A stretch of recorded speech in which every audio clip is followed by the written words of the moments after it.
I'm Christian Abbott. I'm Nathan Lavender. I'm Sean Abbott. And this is the Red Mist Podcast.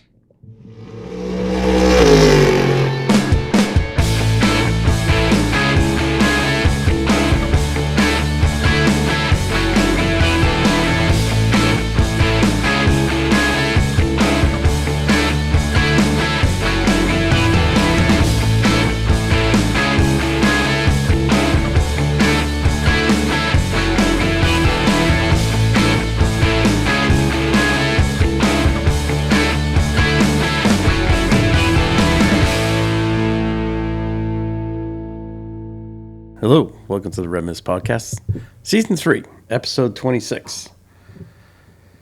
The Andretti Autosport, number 26, Cambridge, IndyCar.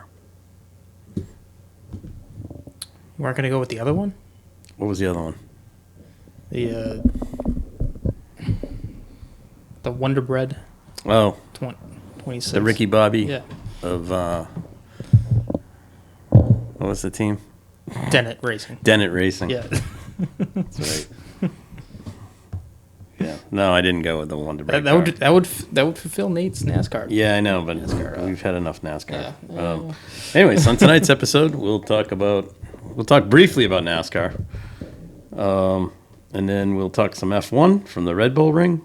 Controversy. Sure. Take a walk through the Spa 24.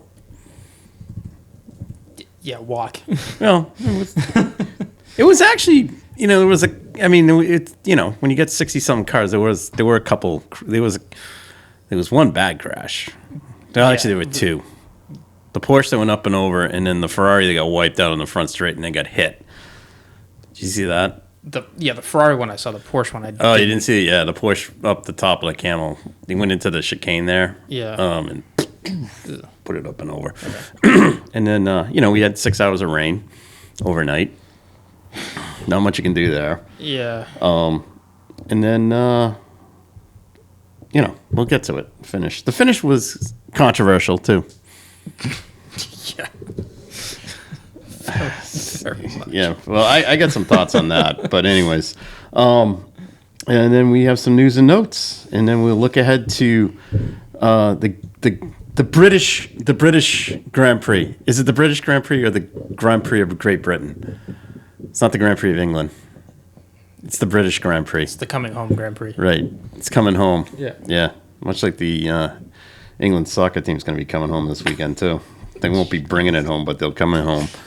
You can only wish this weekend it's actually, you know what? Who's England playing? Oh, Switzerland. Oh, damn. It's very No, I know, but the Netherlands are in there. You imagine if Max won and then the Netherlands beat him. Oh, yeah. Silverstone would burn. But anyways, so we have the British Grand Prix this weekend. Can't wait. And then IndyCar, Mid-Ohio. And we have IMSA, north of the border. No GTP cars this weekend. No. But a lot of GTP drivers are going ahead. GTP. We got one more week. Oh, is it 2 weeks? Yeah. Oh, it's not this weekend? No. Oh, they finally give everybody a weekend off that's been doing sports car racing for the last 6 weeks. Yeah. All right. Oh, yeah. And then we'll delve slightly into NASCAR in Chicago because it is a street course race. Yeah. I really want to parlay it. I want to go for the repeat. Yeah, but I want to do a double. Like he wins Xfinity and Cup. But I don't know if that'll. I don't know. It'd be a weekend. It'd be awesome if he did. Anyways, all right. Let's start with NASCAR at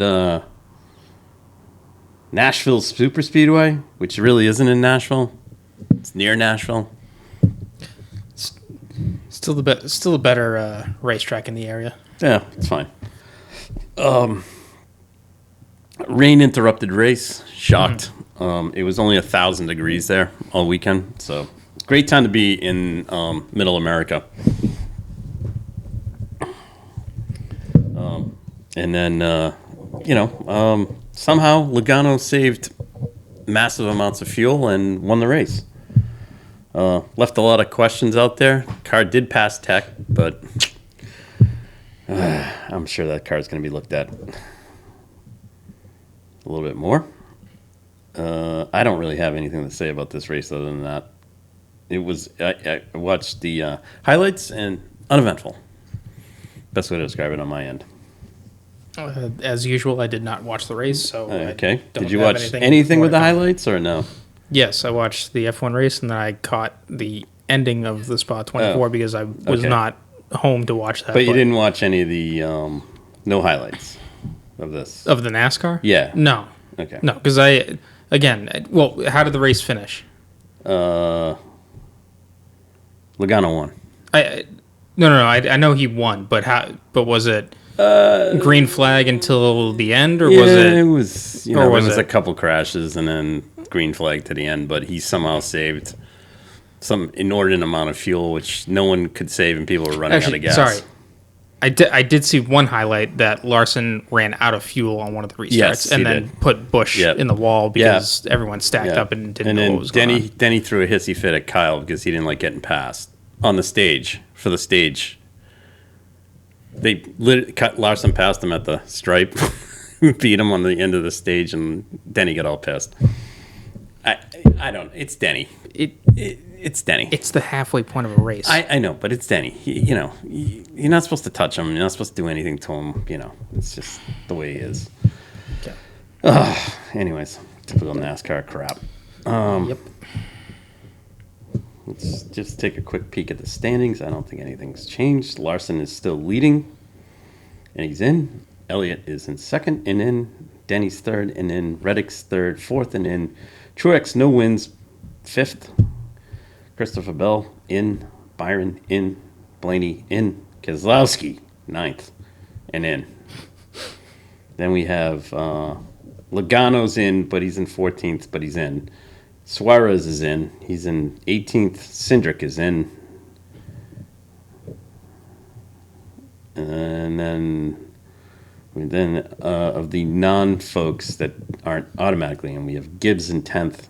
Chastain, 11th. Buescher, who's still, I'm still waiting for him to get a win. 12th. Bowman, shockingly, has no win, and he's 13th.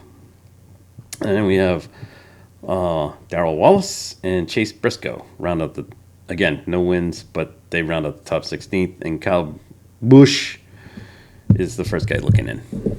So off to Chicago this weekend. I suggest that they just give the trophies to Shane Van Gisbergen, SVG. Why not? Now, last year when he came and did this, right? Yeah. He literally no cup experience, no cup, no NASCAR experience, right? That was his first weekend in a NASCAR car, right? Mm-hmm. Other than some testing. Now he's tested the cars, so he knows what they do. Yeah. So I know. I'm gonna just wish the field good luck. Anyways, I'm disappointed though. There's no other There's a bunch of the Aussie guys, supercar guys coming. Did they have a race this weekend? Is that why they can't come? Because I'd love it if there was a few of them there. Let's see. It'd actually be a good race if Scotty Mack went, but I know he's going to be at Mid-Ohio. Yeah, that'd be fun. Yeah, that would have been. Yes, there is a supercars race. That's why they're not there. Where are they? Townsville for the 500. Yeah, Townsville's a good. That's a gnarly little track. Mm. Okay, cool. All right, so explains that. Anyways, a lot of double duty guys this weekend in Cup and Xfinity. Yeah, SVG, Logano, Suarez, Larson's doing double duty. Don't know, why is he doing double duty? Doesn't he have 6 sprint car races going on this weekend too? Yeah, and it's within reach too. Yeah, you can fly out to any place, I mean, he's probably doing that. He's probably doing 12 of them. He's probably doing 2 the night of. Yeah. Anyways. It looks like there's a small chance for rain Small in the chance. afternoon. Give it to Vin, SVG. On Sunday? On Sunday. How about Saturday? Saturday's clear. Oh, if it was all rain, it'd just be a romp. It'd be awesome. I mean, there's like a 10% chance, but not. It's whether it drops or not. Okay. Friday, it could be wet in the morning and then dry off in the afternoon. But Sunday, it looks like there might. Again, it's like a 30% chance. I believe one of the cars is a WeatherTech sponsored car, so he has to win for the McNeil family. It's a home race.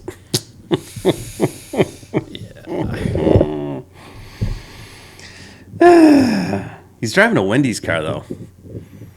SVG? Yeah, I think in the Cup race. I think it's a Wendy's car. He's gonna get the $5 biggie bag. I don't know. No, it's some spicy sauce chicken sandwich car. I don't know. So. See what happens. All right. Let's go to the F1 weekend. Started off, you would have thought that the end of the Red Bull regime had happened. Like the way they were coming into the weekend, and then it was just romp fest in the sprint, romp fest in qualifying. Yeah, especially qualifying. Yeah, so. The sprint race, Max, not sprint qualifying, like the actual Grand qualifying. Prix. Yes, the race qualifying, the sprint practice race. I got nothing on that. I mean, it's like, oh, Max won. Okay, that kind of cuts into his iRacing stuff, doesn't it? Like when he's doing that kind of thing. He can do whatever he wants. I know. It doesn't matter. Just saying. As far as the race goes, I thought the race was fine. I thought it was a good race. Yeah. Lando was hanging in there. And then Red Bull on two things. Two things. They had the slow pit stop, which ate up a chunk of time. Yep. But when they had the slow pit stop, you have to be heads up in that pit lane because things happen quick in there. So made the right decision to hold them because the last time they got away with one. They did get away with one. It barely covered it, but it was. I wouldn't have trusted that. So when they had the slow stop, they had to hold them, which was fine. Why did they put the scrub tires on? I think they were out of new tires or the scrubs. The other thing is, I don't know I didn't hear how many laps were on that scrub set. Yeah. Because it could have just been he went out in qualifying and did an out lap, and then that was it. So it's hard to say. I just didn't understand that. But anyways, because every time somebody goes out on scrub tires, it never seems to work. It doesn't matter who. I think it's always like an excuse, to be honest, of why they did bad because really, you go out for one sighting lap and then that's it. Yeah. I don't think that's it. And if you're really that much under pressure and you put the scrub set on just to get an advantage out of it, I think it's more mental at that point than anything. Yeah. I didn't understand that. I think McLaren made the right call on theirs. So McLaren did a good job, and they were smart to pit when Max did to hold him up in the pit lane. Yeah.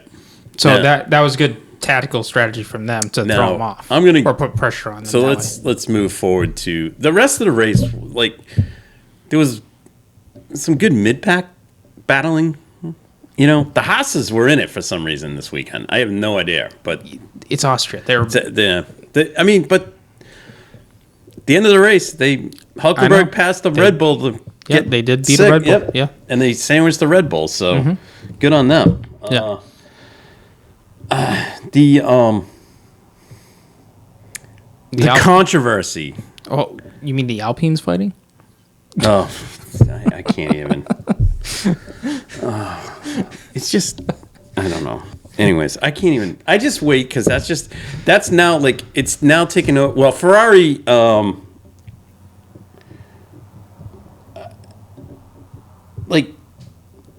were they out to lunch all weekend too?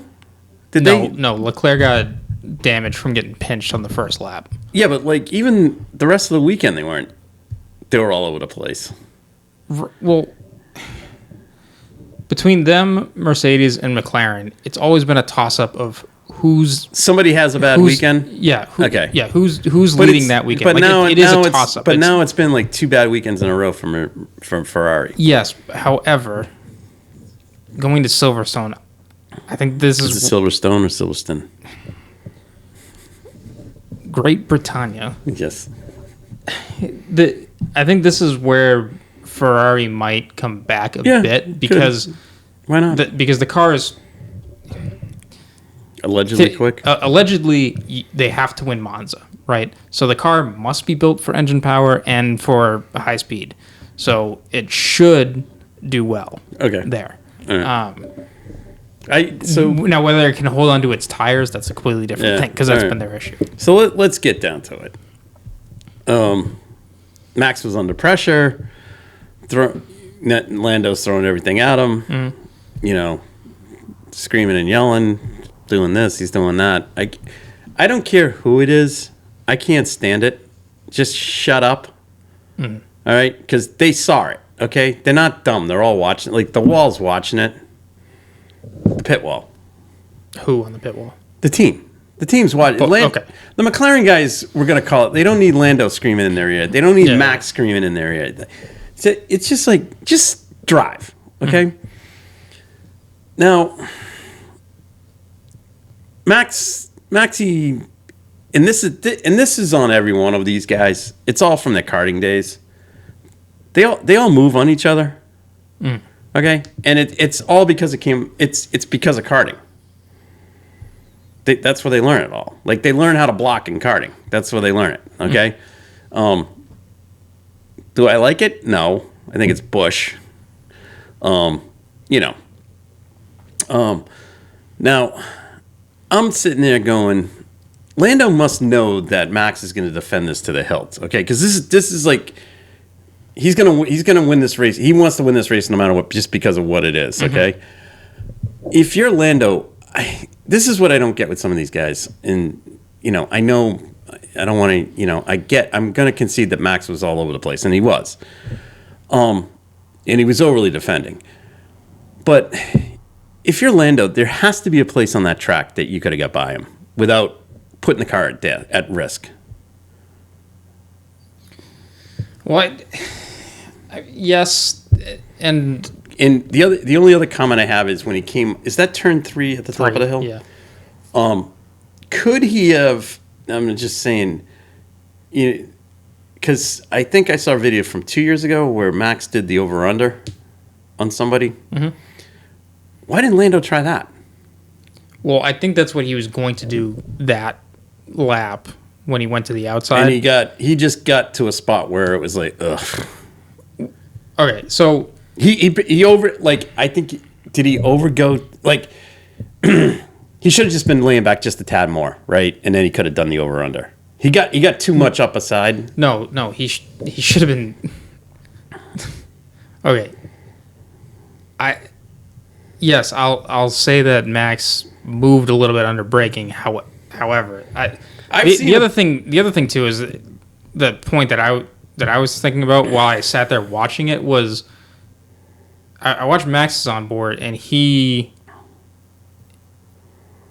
checks his mirror to the right and doesn't see him there. Right. So my thought is, well, he's not on the inside, so let's open up the corner a bit to get a better exit. And then when that happened, Lando was there on the outside. Yeah. So that, because, I mean, don't get me wrong. Yes, they're professionals and they know how to play games. At the heat of the moment. Yeah, you know how to play games and whatnot. Yeah. But on the flip end, like, Lando, this is where I don't necessarily understand Lando's either, because at that point, that's the third time you're trying to move. That's right? exactly that's where I'm going with this. Yeah, Max knows it's coming, right? Yeah. And it's not like the first 2 times he did it clean either. Yeah. Like he ran Max off the road. Yeah. Or shouldn't say that. A better way to phrase it is they were aggressive. When Lando passed him, he used all the road. Yeah. I mean, stayed within it, but used all of them, and it was and didn't really leave room. So my thing was, it just was like, look, you've tried it 3 times there. The only other option was the next time maybe up. I'm not saying if they didn't get together, the next time up, I probably would have laid back just a tad and then tried to, let Max run it through the corner and then try and drag him, because the McLaren was quicker at that point and had much more traction. And that's, I'm just saying, like, if Max made a move, if Max was out wide and you got to the inside and he started running, it's going to be on Max. And that's the end of that. So, I mean, and this is something I think sometimes this is something Lando's got to learn. I like him and everything. I think he needs to work on his racecraft a little bit. Because if you look at somebody in that field right now, Lewis in a good car has it. Mm-hmm. Okay, so curious to see where he'll be next year with the Ferrari. But when Lewis had a good, not the dominant car, but when he had a good car, he was able to, there was races when he started in the back and he worked his way through. I mean, it's just pure racecraft. Yeah. The only other one besides Lewis out there right now that has any is Fred. Right. When Fred turns it on, when the car hooks up and Fred's on it, So I just, and the same can be said. Max has it sometimes, but he doesn't, he's more worried about defending it to the death. And it's just like, I get it, that's the way he is. But sometimes it's like, I don't have it today. Maybe it's just better. I get it. It was their home race, but and he had even said that the car was not, like, he was complaining about the car and, driver feedback. Yeah. So it's just like, sometimes just, it's not our day. Okay, actually, the other thing, too, which was a good point that I heard, was that the Peter Windsor? Yeah. Yeah. Because he mentioned that, I don't know if you want to call it conveniently or just the poor timing of it, but right after they collided, the graphic comes across the top that Lando gets a penalty for track limits. Yeah. So had instead of sitting there and deliberating on it, because oh, you mean the FIA? The stewards. Yeah. If they just let's say wow, a little bit of chaos there. Got the F3 race on. If they, instead of we're checking this and then we'll come back to you kind of deal, if you just make the call assertive, and that's this is a track where right after every qualifying, within half a lap, they can tell you whether your lap time has been deleted. I know. So what's holding them up? I know. With a race. I don't. So at that point, you should either know it or you don't, and especially if you are if you have a battle or a potential battle like this, you should be watching these two especially. Yes, I'm going to get it. At that, by saying that, guys in the back of the grid can get away with stuff, right. But when you're talking about what's more at stake, like you kind of need to put more eyes on it that way. I mean, I also saw a review where on the incident in question on that lap, there was a different view, not the F1 or the camera view. There was another one from someone in the stands that had shot it, and it looks like Lando really sliced his rear tire first. And the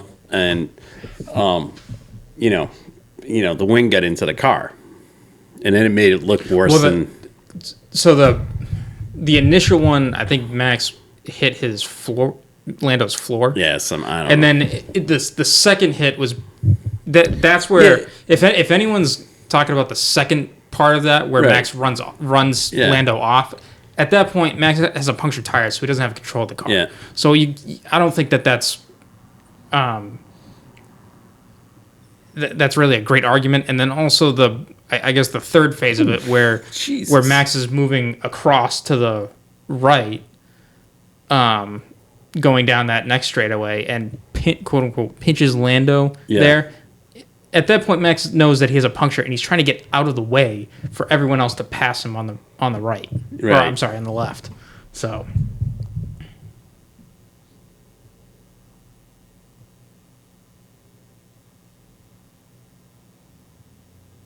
Well, that guy in the orange car, it was dumped him. He absolutely dumped Montoya. Wow. He was on the inside. Sorry, we're watching that. Montoya was on the outside. Well, he was on the outside, and he got literally the other guy dumped him. Anyways, no, great point. I mean, I'm going to be honest with you. I think the other thing is these guys are just screaming every 5 minutes. He went off the track. Just drive the car. Drive the friggin' car. Well, but that gets back to the general problem we have with F1 tracks and these grade 1 tracks. I applaud them putting in the gravel. Right? No. But make the gravel. No, I know. For next year, I think they got to make the gravel wider. But the whole thing's ingrained in their heads now, and they just do it left and right. Like if you go back in the day, guys were passing in the grass and no one gave a rat's ass. Yes, because but that's because if you go off the track and make those passes, you're risking in the car. Yeah. Yes. Nowadays, there is no consequence. Right. Because the track is sanitized, allegedly. Yeah. And like I get safety standards and whatnot, but you can. It just leads to this constant whining from everybody. The other thing, and I'm not picking on Lando. No. It was every friggin' race week. It drives me up the wall. And then it goes back up into the booth, and I got a commentator commenting on it. It's like, just let it go. The thing with... He's off the track. You know what? He lost 2 positions there. Right. He'll probably get a penalty for that. But we got the F3 race from the... Sprint race from the weekend on TV. That's what we're side commentating on as well. Because the better question you can ask is, say Austria was a course where there's walls right on the edge of the track. Is Lando making any of those moves? No. Right. So, no. I mean, again, I'm not saying put walls at every track. I'm just saying, like, you need that natural deterrent. If you want this racing to be quote-unquote fair, you need to... You need to have risk in there involved. Yeah, or just, I mean, I don't know. I mean, again, some of this gets back to their karting days and how they block and chop and stuff. Well, okay, but with that, when Max and Charles have battled, there hasn't really been... Yeah, there's been a couple, but it's not... There has been, but they've been able to race each other and keep going. Yeah, but Lando gets a little... He's like Max, gets pig-headed. They both do. Well, you're an F1, so you got to do a little bit. Yeah, I don't think... I mean, I don't think Charles is as pig-headed as Max and Lando about driving. I just think... So you got 2 guys that are just basically going at it, and that's what's going to happen. I mean, unfortunately, I know Max... Look, Max has got his detractors and everything, but... is what it is. At the end of the day, George benefited. He was in the right place at the right time. Yep. Oscar saved the day with that. He was having a tough day. Tough weekend. Yeah, it was just weird. But he was able to recover really well. He was able to recover. Carlos had a nice weekend, finishing 3rd. Lewis 4th. Max ended up 5th. And then we have the Haas sandwich of Hulkenberg and Perez. Hulkenberg ahead of Perez and Magnussen behind Perez. So good weekend for Haas on the points. It is what it is. I mean, I don't know. I know people are just all get fired up, and it's just it's just one thing after another. But I'm gonna be honest with you. it is what it is. It's pretty cutthroat. Yeah. You know, I think Lando. I think the two of them should just talk it out. You know, personally, I don't think we need Lando running around issuing threats. Based on the British media going, well, is your friendship over? It's like, shut up, you know. But anyways, at the end of the day, Max is still up comfortably, 237 to 156 over Lando. Charles is 6 behind, followed by Carlos Sergio somehow hanging in there at 118, and then Piastri, Russell, Hamilton, Fred, Yuki, Lance Stroll, and then Hulk, Ricardo, Berman, Magnussen. Wow, he still hasn't got more points than Berman. But anyways, well, Gasly has the same amount of points as Behrman. Yeah, I know. But it's crazy. Behrman is ahead on the tiebreaker because he has a higher finishing position. And then on the constructors front, Red Bull 355, Ferrari 291, so 9. What's that? 64 points. McLaren about 23 behind. Ferrari. Ferrari. Mercedes, they're just on the fringe. Aston Martin, RB, and then Haas with a big weekend. Now has a 10-point lead on Alpine. Yeah, that was a really, really good weekend for Haas. So this weekend we are off to Silverstone. Rounding out the British triple header. Yeah, the Grand Prix Britannia. Great. It'll be awesome. Hopefully Zach keeps his mouth shut this weekend. That'll be entertaining. Helmut will keep his mouth shut too. Jesus. Can't stand either one of those two now. Anyways, so all right. Here we go.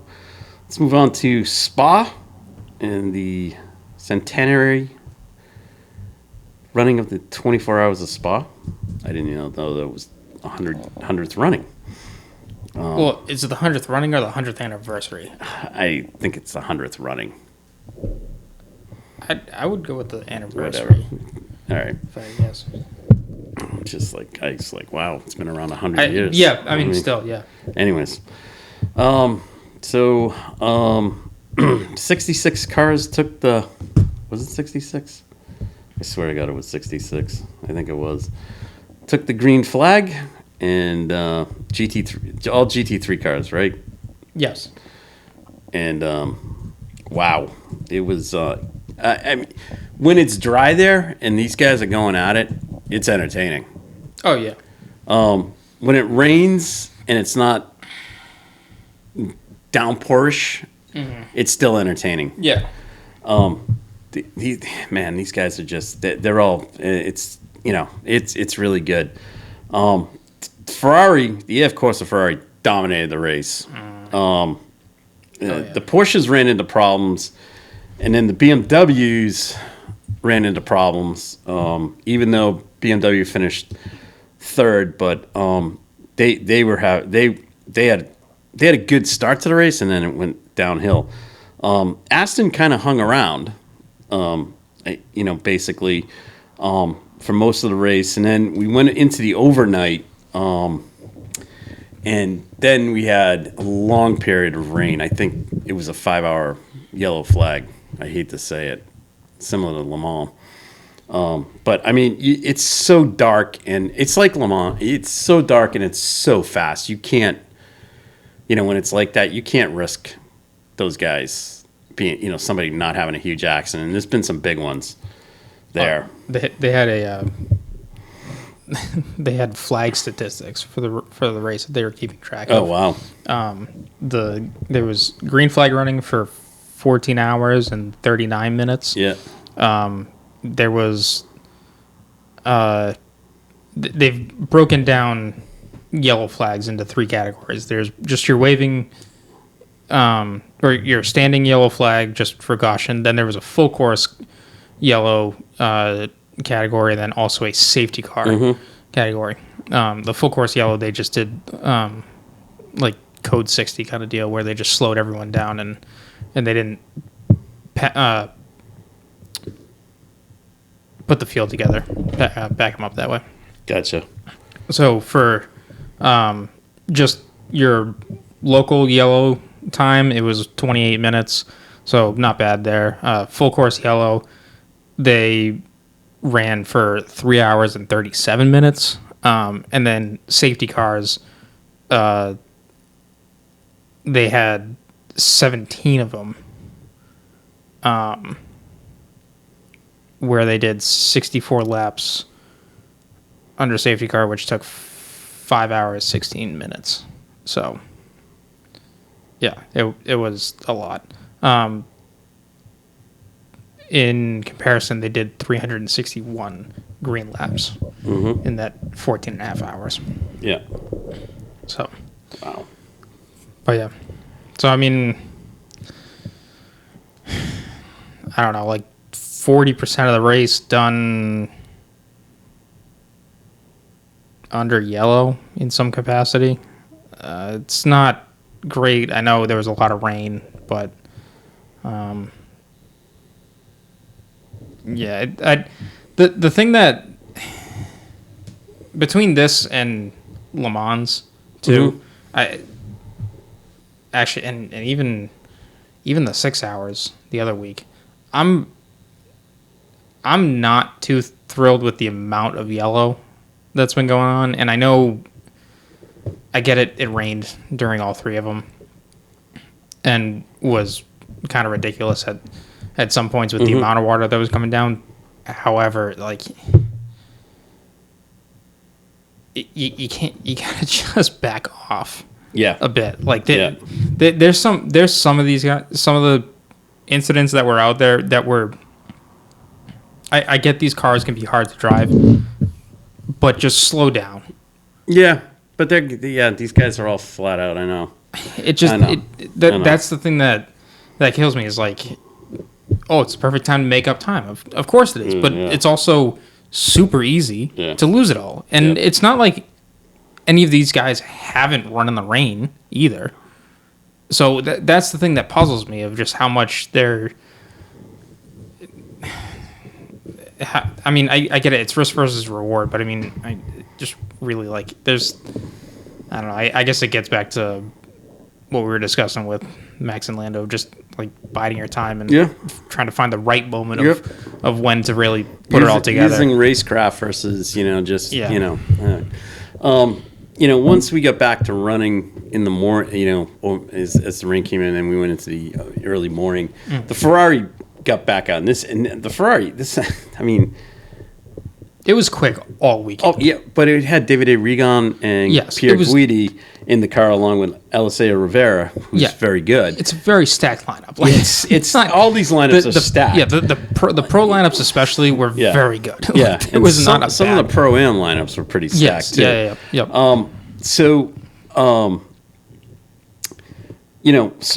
They're out there kind of, the race is kind of changing by, just flip-flopping on pit stops, but the Ferrari's definitely got the advantage. And the Ferrari comes in to make the final pit stop. Oh, God, yeah. Comes down the pit lane, and so two things. I don't know how race control blew this, but also, how did the team not know this? Yeah. Okay? And there's a Lamborghini stuck dead right in the middle of the entrance to the pit lane, right at the slow line. Yeah. Now, Pierre Guidi comes in and he tries to go around the car. There's not enough room. No. So he has to back up. Then he's stuck sitting there until they can move the car. Yeah. But the thing had been sitting there, and I don't know why race control just didn't close the pit lane. Yeah. And so that's on them for that. So ultimately what it did was it allowed the Aston to leapfrog them and take the lead and go on to the win. Yeah. And a tough way to lose a race. I mean, especially where you're dominated. Yeah, that was really... I mean, I'm sorry. I feel for those guys, and I can understand why their podium celebration was kind of muted. Yeah. Dane train, it was 2/3 of the Dane train. Nicky Team and Marco Sorensen in the Aston. Again, great job, but, luck intervened. Yep. And that's part of racing. So... they got the win. The Ferrari got second. The WRT BMW of Sheldon Van der Linde, Dries Van Thor, and Charlie Zwartz got third. And then we had another Aston in fourth. In the Pro-Am side of the thing, the CrowdStrike by Riley Car won with George Kurtz, Ian James, Nicky Katzberg, and Colin Brown. Don't need to go through the Gold Cup, Bronze Cup, and Silver Cup. No. But it was, but it's pretty cool. The Pro-Am group was like 6 cars, and I think 3 of them were out halfway through the race. Right, but the thing with Pro-Am too is sometimes those cars get in the mix way up front. Yeah. I think the weather, but again, kind of played into this a little bit. This is the thing that I've been on too. Like, I mean, because Kurtz and those guys finished 29th overall, but won their class. But the thing is with that class, like if you time when you put your AM guy in, it's basically just an all-pro race at that point. Yep. So I mean, I get it. You did it with an AM guy, but you're just timing it and trying to have the cards fall the right way. This is what cracks me up sometimes. So when I look at that, I go, that's a pretty much. When I look at that Pro-Am lineup, I mean, I'm going first off, Colin Brown and Nicky Katzberg is. Yes, very. All right, now George is a really good bronze driver. He's a step below Ben, but he's there. And then Ian James is no slouch. Okay. No. So I'm going, that's a pretty good lineup. Now, in Bronze Cup, this one cracked me up. There were a couple lineups, but this one kind of cracked me up a bit. So it's Eddie Cheever Jr. All right. Now, he's been a factory Lamborghini guy in the Super Trofeo series, and he's been sort of a factory GT Ferrari guy, again, really good. And he's with Lily Wadu, who won at Watkins Glen and is no slouch. No. And then they had Chris Froget, who's actually decent. I've heard of him before. And then Jonathan Hui, who's from Asia. I don't know too much about him, so but he's. I just knew that he was from the Fanatec Asia series. But I'm like going, how is that a Bronze Cup car? Yeah. Is it because they had 2 bronze guys in it? Because Eddie Cheever and Lily are not slouches. No. It's just funny, like, kind of looking at some of this. Yeah. But that's the one thing I don't really understand that so much about that Fanatec series. Some of the classes, I'm like, oh, gee, what? Really? Yeah. So, anyways, so it was a fun event. Next year, a lot of controversy with it because I think it's on the same weekend that Watkins Glen. I don't know. It's moved Watkins Glen ahead a week. No, it's like the weekend right after Le Mans. Watkins Glen is now. No. Or the 24 hours is. Spa 24. Oh, this whole thing is playing. Some of the manufacturers are now saying, because the Nürburgring 24 is also in June. Yes. So you have Nürburgring 24 like first. Next year, it's a lot more compact. It's Nürburgring 24, Le Mans, and Spa, and then you go to Watkins Glen for the 6 hour. Yeah, it's not. And the 6 hour is a big field because the GTD field is huge. So there's a lot of guys that run there that are going to be. So, I mean, there's a lot of concern among the manufacturers about drivers just being burned out. And some of the teams being burned out. Yeah. Because the Riley guys they went from Watkins Glen to Spa. Some of the drivers from Watkins Glen went right to Spa. And then some of them came right from Le Mans. So, like, if you're Kurtz and Brown, they went Le Mans, Watkins Glen, Spa. I mean, it's crazy. First off, crappy lifestyle. Oh no, it's absolutely. I'm just saying, but it's but it is. And you're at Le Mans for 2 weeks.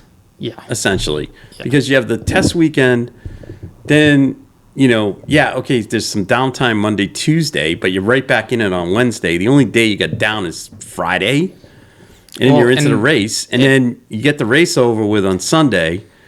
And then literally on Monday, you're on a plane, regardless of whether you're private, if you're George Kurtz, you're flying private. I get it. But still, I mean, you're still traveling back.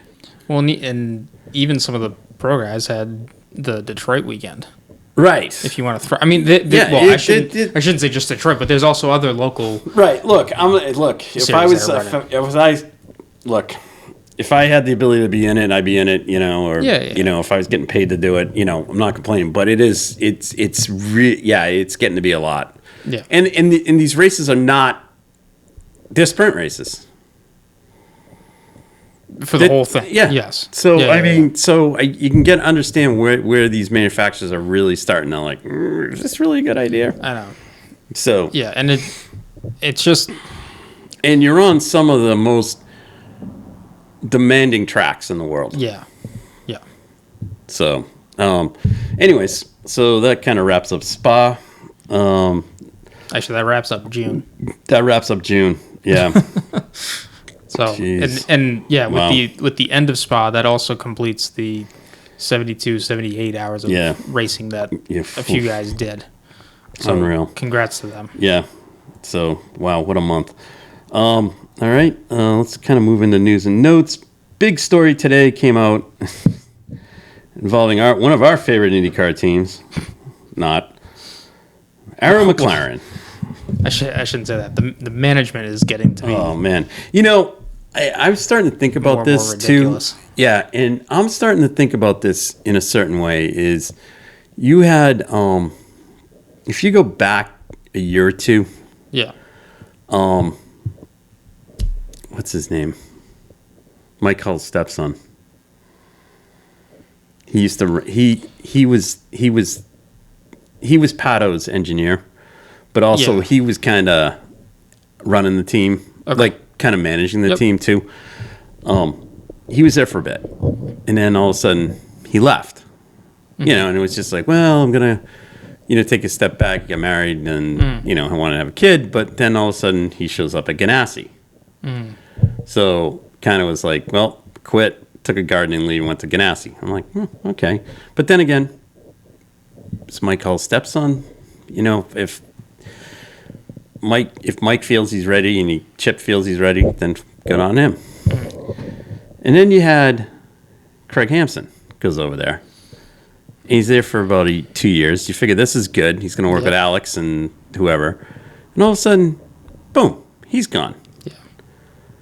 And Craig's been around the paddock a long time. And there's a few other guys that have kind of left that have been around the paddock. And then all of a sudden we start having all these driver changes. Now, yes, the Malukas one. Self-inflicted.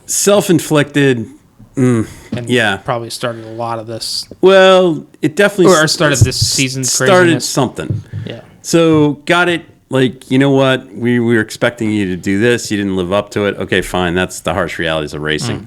To bring in Teo. Okay, now Teo can't do Indy. Okay, fine. They brought Callum in. No problem there. That's what the deal was. Larson comes in. No problem. Runs. Does everything right. Rossi, Pato do a great job. And then you get to, a couple of races out, and just because one of your guys who's on an LMP2 car wins at Le Mans is all of a sudden ready to be put into the seat in an Indy car. Granted, he's kind of dominating in Indy NXT, but hasn't had any success in IndyCar. Mm-hmm. And you dump Teo. After Teo went through a whole thing of giving up his Super Formula ride, which is on a par with IndyCar.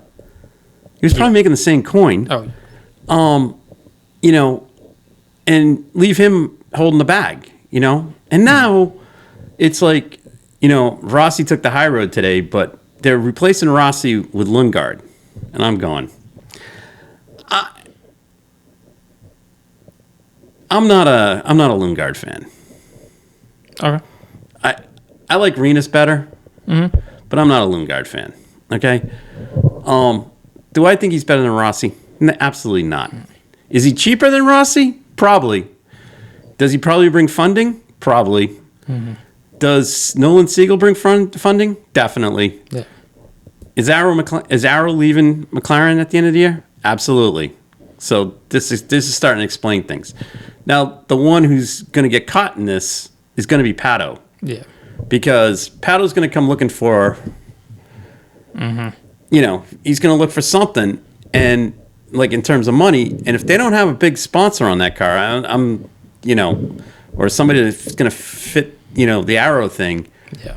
I mean, they're okay. Like, Larson's going to come back, and that's going to say Hendrix.com cars on it. Okay, that's what it's going to say, or whatever. So that thing's all taken care of. Every other one of these cars, like, so I'm starting to wonder what is going on there. Yeah. Yeah. Is it a house of cards?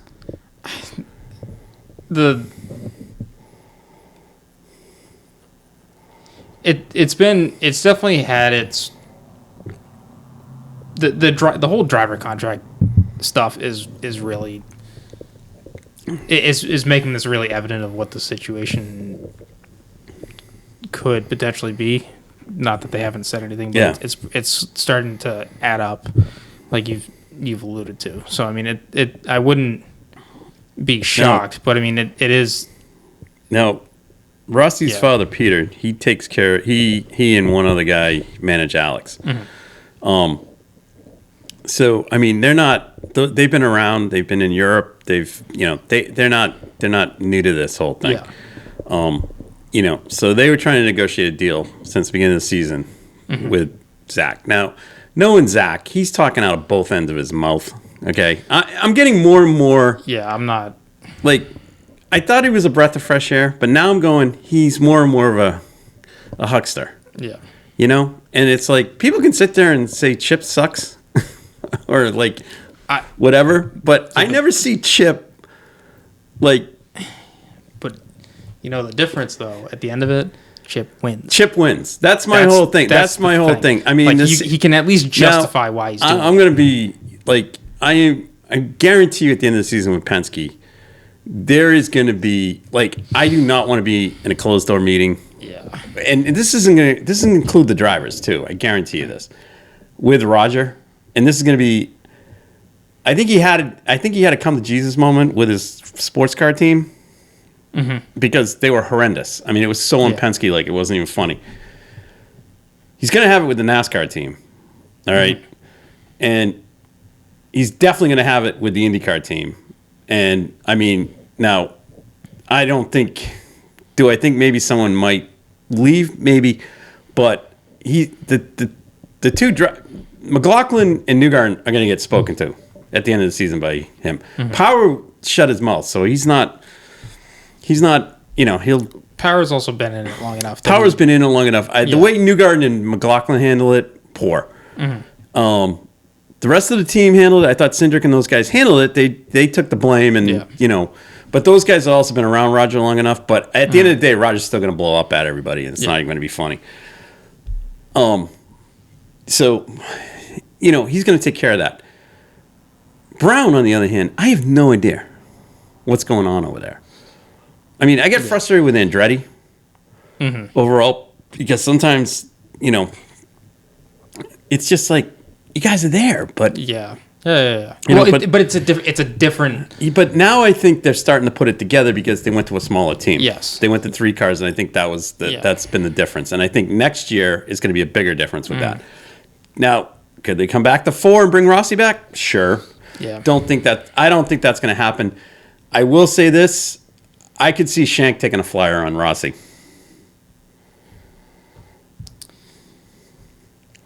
Because Malukas is only signed. Malukas is only signed to the end of the season. Yeah, and I could see that happening. Now Malukas could end up at RL Letterman. Sorry, Bobby Rahal. Yeah, and Graham both like Malukas. Yeah, that's been known. Now, could Rossi end up at Rahal? Absolutely, because you know what? He kind of fits the mentality with Bobby, and he gets along with Graham. And honestly, I don't know how much more Graham's going to want to run, especially with all the crap that happened now with John Force.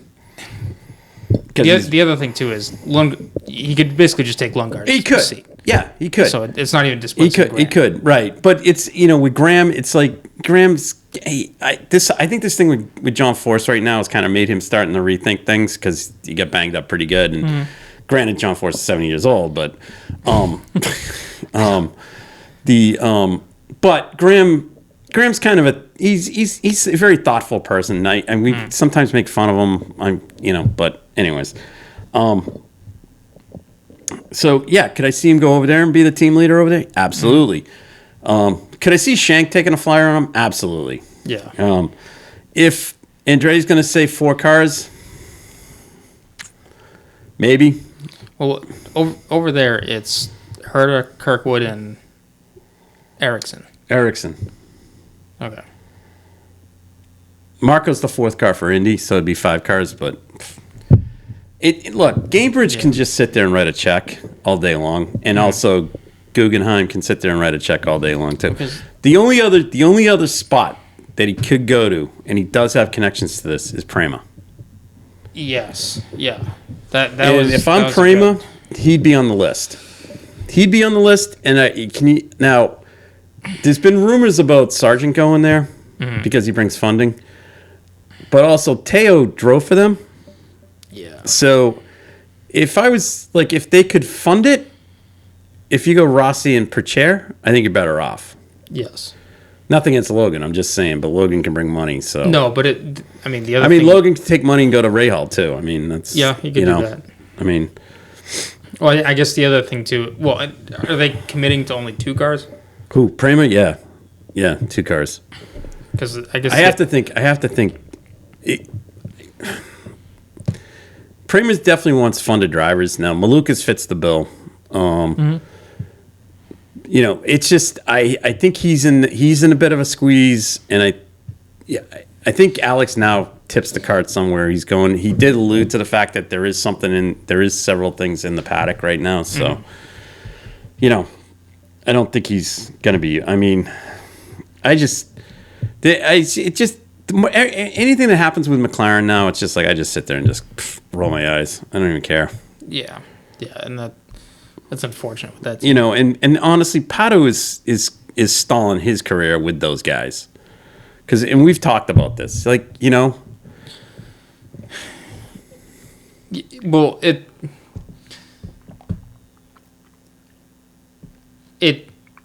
it's unfortunate, I think, that Rossi doesn't have the pace that Pato does, because I think Rossi can bring that. I know what you're saying. Yeah. Car setup and knowledge of how to develop a car a bit better than Pato. But the thing with Pato is that he's just naturally fast, which is good for them. Right. But the amount of times that he's in a race-winning position and either 1 doesn't convert and can't win, or 2 wrecks the car, that's the tough thing with him. And I know if he's going to be a champion someday, it will click, or something will fall in the right way. So he has enough speed and talent to do that. So it's not that he can't do it, but of late it is fast hands Pato. I'm like, fast hand Pato gets the car in trouble a lot. That's the only downside. Yeah. I mean, it is a balancing act. It's feast or famine. Yeah, because we've compared between Pato and Colton, and it's you got 2 very fast kids, but man, are their driving styles very different, and is the outcome of their races a lot different one that's too. Closest, when the cars the are one equal. that's closest to putting it together all the time is Colton. Yes, because I just don't. Sometimes wonder. I don't know if Pato gets it sometimes, how to put the race together in segments. That's my only thing. Well, is he on the same level as Palou? Absolutely not. No, Colton's not even. Colton's a step behind Palou. Yes. Yep. And I mean, Dixon, when it's all together, no, it's like Dixon and Palou. So I mean, Dixon has the largest mental capacity out there, and so many tricks up his sleeve to. Yeah, at the end of the day, to play it however he wants. At the end of the day, he can have a crappy season as long as he puts Ganassi top 5. That's all that matters. Yeah.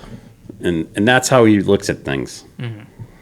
So and Polo's doing the same thing. So I mean, So anyways, so that's kind of that.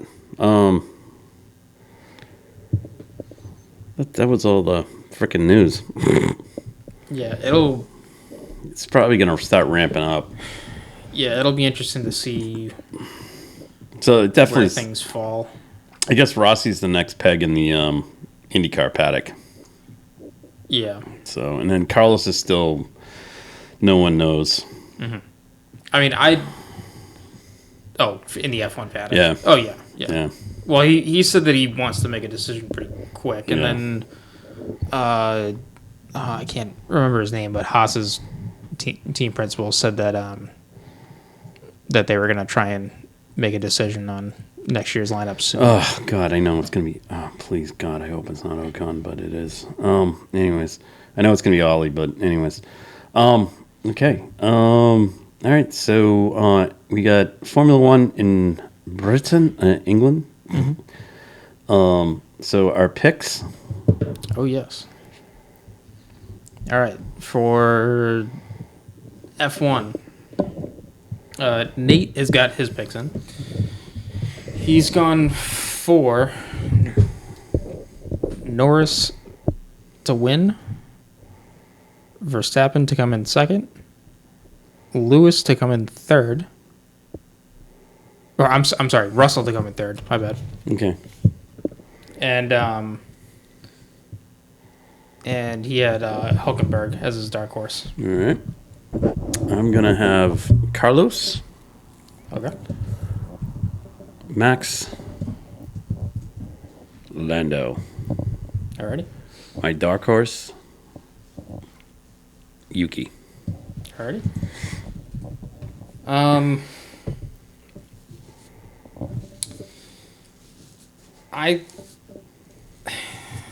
I think Lando wins. Okay. I think Piastri finishes second, so I think it's a McLaren 1-2.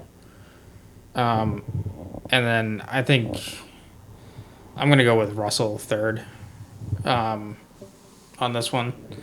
So, yeah, no Verstappen on the podium. But if at some point Red Bull is not going to win a race on pace, this is probably going to be the track, I think. Or, I mean, McLaren is close. Like, they're not far away. Yeah. So they could actually, no, you know what? I'm going to put Verstappen as third on this. So he's still on the podium, but not quite there. Because McLaren's right there. So it's just going to take one race for them to get over the hurdle and like actually get by Verstappen. And they've been inching closer in qualifying. I mean, last weekend aside. But yeah. And then Dark Horse, it wouldn't be the 4th of July weekend if we didn't have another victory over Britain with Sargent getting on the podium or with the win. So we'll take one for the U.S. All right. And then Mid-Ohio. Nate has gone for Dixon to win. Okay. And then Armstrong is his dark horse. Okay. I am going to go Hello. All right. To win. Continue the streak. My dark horse is going to be Romain Grosjean. All right. I'm going to go for Power to win. Willpower. And my dark horse will be Ray Hall. Ah, all right. Going the hometown hero. Yes. All right. And then just to update, I mentioned that Chicago weather for NASCAR might have some rain on Sunday. Yep. Mid-Ohio for IndyCar looks sunny. Okay. On Sunday, so it shouldn't be an issue there. Silverstone, it's about the same chance of rain on Sunday as NASCAR, like a 30% chance. Yep. So we'll see. Rains in. It looks like Friday might be wet. Okay. For practice, but Saturday will probably be dry. So I guess we'll we'll see how much the teams want to get out on Friday, depending on what it's going to be like for Sunday. But yeah.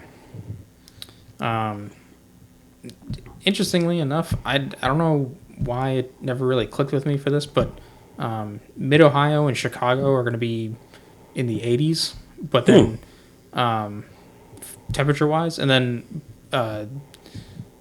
over in England, it's going to be 64. Excellent. So a lot cooler just to as we get into the summer. So, Alrighty. Or in comparison between here and the States. So very excited but about it. All right, Team Britain. Well, anyways. I guess we'll watch the F1 race on mute this time. Yeah. So. I know. Or maybe I'll try and find the Italian broadcast. Yeah, that would be fun. Or the Spanish broadcast. I think one of those might be good. Or the French. No, because then they'll get really excited when the Alpines show Yeah, up. but if the Alpines shunt each other, it'll be fun. They'll be kind of. Yeah. Actually, there is no Australian coverage. Oh. No, because like us, we have to suffer. Could with they? Sky. Could we convince the guys from Box and Neutrals to live cast a race? That would be friggin' fabulous. Live commentary. Yeah. Anyways, all right. And on that note, good night. Thank you guys for listening to the Red Mist Podcast, hosted by Christian Abbott, Sean Abbott, and Nathan Lavin. It's produced by Christian Abbott, and music is by Alex Wart and Harrison Tate.